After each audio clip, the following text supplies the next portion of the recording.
Shri PP Chittaranjan.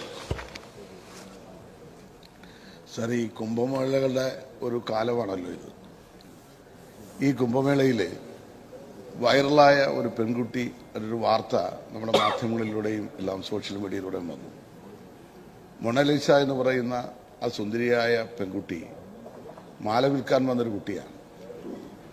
ആ കുട്ടിയോട് ചോദ്യത്തിലേക്ക് വാ. അവിടെ വന്ന ഞാൻ പറയാൻ പോകുന്നു സാർ. അവിടെ വന്ന ആൾക്കാർ ചോദിച്ചു നീ ഏത് സ്കൂളിലാ കുട്ടി പഠിക്കുന്നു എന്ന്. ഞാൻ അവിടാണ് സാർ ഉദ്ദേശിച്ചത്. അപ്പൊ കുഞ്ഞ് അമ്പരന്ന് പോയി. അവൾ പറഞ്ഞു ഞാനൊരു സ്കൂളിലും പോയിട്ടില്ല. സർ, ഇതാണ് ഇന്ത്യയിലെ പല ഗ്രാമങ്ങളുടെയും അവസ്ഥ.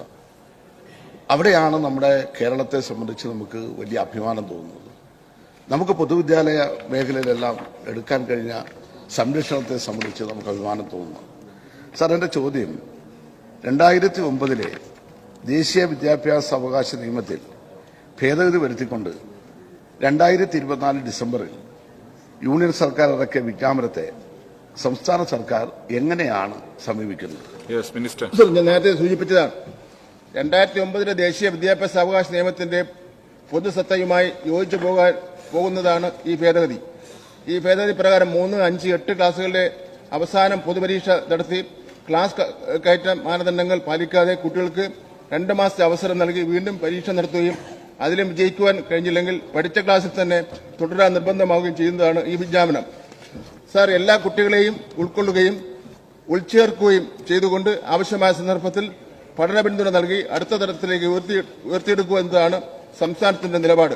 കുട്ടികളെ അരിച്ചു കളയുക എന്നത് കേരളത്തിന്റെ നിലപാട് അല്ല. ഒരു കുട്ടിയെ പോലും പരാജയപ്പെടുത്താൻ ഇപ്പോൾ ആലോചിച്ചിട്ടുണ്ട്. സാർ, ദേശീയതലത്തിൽ 1-ാം ക്ലാസ്സിലെത്തുന്ന കുട്ടികളിൽ പഠന തുടർച്ച ഉറപ്പാക്കി എത്ര ശതമാനം കുട്ടികൾ 10-ാം ക്ലാസ്സിൽ എത്തിച്ചേരുന്നുണ്ട്?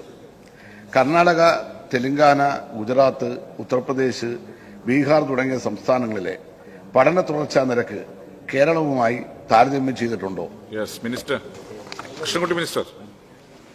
സർ, ഉണ്ട്. അതിന്റെ അടിസ്ഥാനത്തിൽ 100 കുട്ടികൾ 1-ാം ക്ലാസ്സിൽ ചേരുമ്പോൾ 63.8% പേരാണ് 10-ാം ക്ലാസ്സിൽ എത്തുന്നത്. 36.64% കുട്ടികൾക്ക് പഠന തുടർച്ച ഉറപ്പാക്കാൻ കഴിയുന്നില്ല. സർ, ഇങ്ങനെ പഠന തുടർച്ച ഉറപ്പാക്കാത്ത കുട്ടികളുടെ എണ്ണം 8 കോടിയിലധികം വരുമെന്നാണ് കണക്കുകൾ സൂചിപ്പിക്കുന്നത്. സർ, കേരളത്തിൽ 100 കുട്ടികൾ 1-ാം ക്ലാസ്സിൽ ചേരുമ്പോൾ 98.6% കുട്ടികൾ 10-ാം ക്ലാസ്സിൽ എത്തുകയാണ്. സർ, എന്നാൽ കർണാടകത്തിൽ 88.3%, തെലങ്കാനയിൽ 78.4%, ഗുജറാത്തിൽ 72.3%, ഉത്തർപ്രദേശിൽ 51.6%, സർ, ബീഹാറിൽ 56.7% കുട്ടികൾ മാത്രമേ 10-ാം ക്ലാസ്സിൽ എത്തുന്നുള്ളൂ.